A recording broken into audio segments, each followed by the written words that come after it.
सुदूर पूर्व में एक बहुत ही हरा भरा और घना सा जंगल था। एक दिन एक तांत्रिक उस जंगल से होकर गुजर रहा था। तभी उसे शेर के गुर्राने की आवाज सुनाई देती है और वो शेर को इधर उधर देखने लगता है। तभी अचानक शेर चलकर उसके सामने आ जाता है और इस प्रकार एकाएक शेर को अपने सामने देखकर वो डर जाता है और वो फिर सोचने लगता है कि अगर आज मैंने अपनी जान बचाने के लिए कुछ नहीं किया तो मैं शेर का भोजन बन जाऊंगा। और वो फिर अचानक से हंसने लगता है। क्या हुआ है, क्यों हंस रहे हो? अपनी मौत को सामने देखकर पागल हो गए हो क्या? अरे मैं इसलिए हंस रहा हूँ क्योंकि मैं शेर का मांस खाता हूँ। और देखो तभी अचानक से तुम मेरे सामने आ गए, क्योंकि मेरे झोले में जो शेर है वो बहुत छोटा सा है, उससे मेरा पेट नहीं भरेगा। अब मैं तुम्हें मार कर और भून कर अच्छे से खाऊंगा। अरे ऐसा नहीं हो सकता, तुम झूठ बोल रहे हो। चलो दिखाओ तुम्हारे झोले में कौन सा छोटा शेर है। तांत्रिक ने झोले में से आईना निकाला और जैसे ही शेर आईने की तरफ देखकर गुर्राने लगा तो उसको आईने में अपना प्रतिबिंब दिखाई देने लगा। तो वो ये समझने लगा कि आईने के अंदर निश्चय ही कोई छोटा शेर है।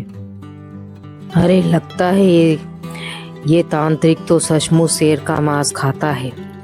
ऐसे जाने कितने छोटे छोटे शेर अपने झोले में बंद करके रखे होंगे।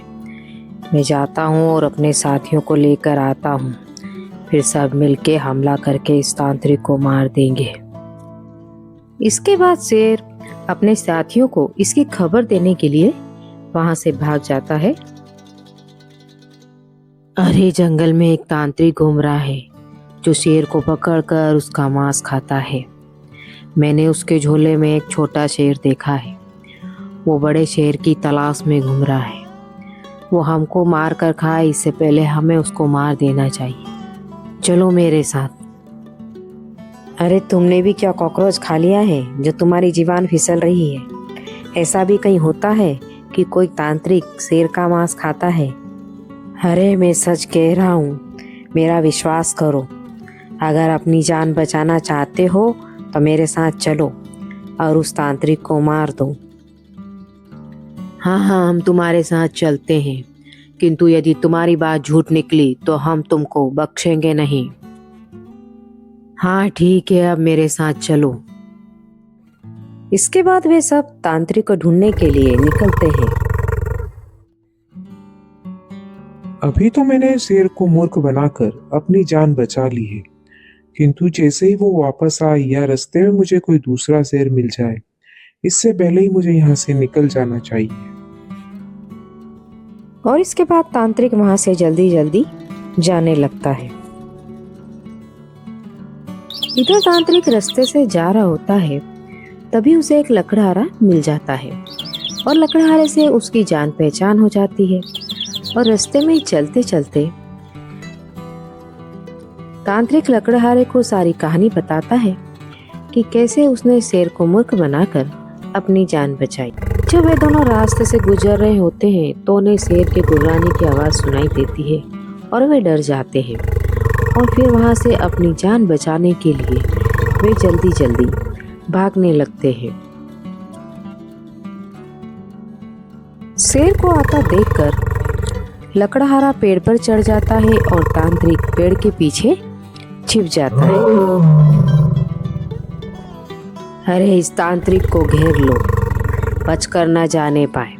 बहुत शेर का मांस खाता है ना, आज इसको चबा चबा कर खाएंगे। और ये सब सुनकर लकड़हारा और तांत्रिक डर के मारे कांप रहे थे।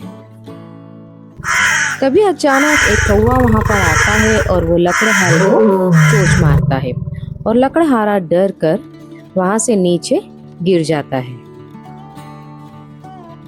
लकड़हारा घबरा कर उठता है और तांत्रिक से कहता है, तांत्रिक महाराज ऐसे खड़े मत रहिए, कुछ उपाय बताइए, वरना आज हमें शेर का भोजन बनने से कोई नहीं बचा सकता। ठीक है, मैं जैसा कहता हूँ तुम वैसा करो। तुम उनको अपनी कुल्हाड़ी से डराओ और मैं अपना आईना निकालता हूँ और उन्हें डराने की कोशिश करता हूँ। उसके बाद तांत्रिक बोलता है, अरे क्या बढ़िया बात है, हमें तो एक शेर चाहिए था और यहाँ तो चार चार आ गए।